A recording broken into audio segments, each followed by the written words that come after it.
Hey folks, it's Mark here from ETFtracker, Not Centralized, and Psych.ai, as well as whatever other hat I get to wear on the day.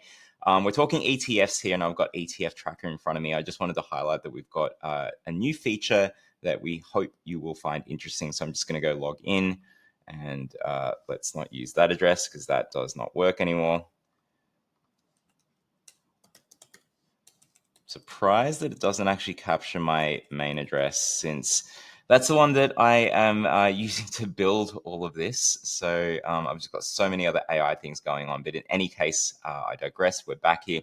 So you can see that we've got the latest data here for March. We're expecting in maybe about 15 days or so what happened in April. And if you didn't already know, you can check out Google, Yahoo Finance, etc., etc. And you can see here, there's 785 new users, or well, not new, but total users. So I thank you all for joining and being part of this journey as we aim to understand better a lot of what is going on in the ETF space. So all the data here comes from the monthly ASX report. So you can see it was a sea of red, unfortunately, in March. You can see the total funds under management over time, total returns and stuff as well.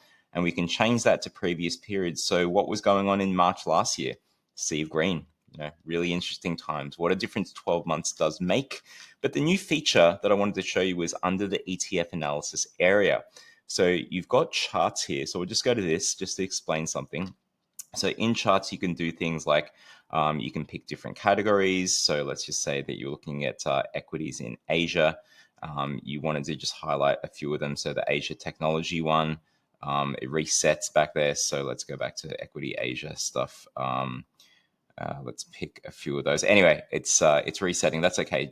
Let's just pick a few ETFs. I'll fix that thing up. Let's go pick another one, a tech, which is Australian technology, Atom, etc. So you can see here what it does is aggregate those totals. So each of those 5 ETFs that I picked, you could pick one of them and you just see the stats for that single ETF, but now you don't see how these ETFs rank versus each other. So I would literally have to close these ones down. Now I'm just looking at ATEC. So this is just the numbers for ATEC. If I want to go back and say, look at ACDC, these are just the numbers for ACDC. And you can see all that information there.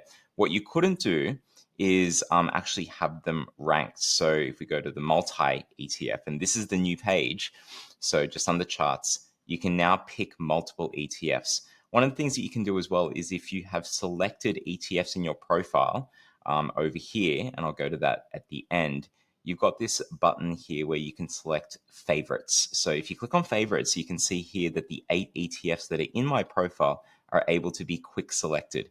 And because I can do that, I can see here the funds under management for March. So I'm looking at the March period. I can go back, say, to almost last year, nearly 12 months ago, back in April, what that looked like. I can also just see what it was from different months as well. We'll go back to March. I can see the ETF, the 1 month return. So this is the total return. So takes into account dividend returns as well. So we can see that everything was in the negative.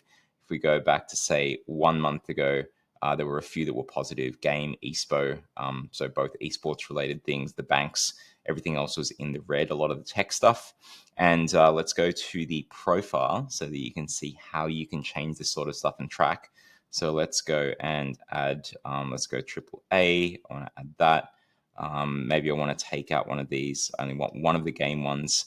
So we'll just have ESPO. We want to use GAME, and then we'll put drug in there. So now I've got that. I can hit save. If I go back to the multi ETF, and you can do this in other charts as well, I can click on favorites, and now I've got 9. Okay, so nice and easy for you to check out and work with, and just really, all about trying to make it easier bit by bit with Australian ETFs. So if you've got suggestions, if you've got questions, do hit us up in the comments here on this video, and hope to see you soon. Cheers.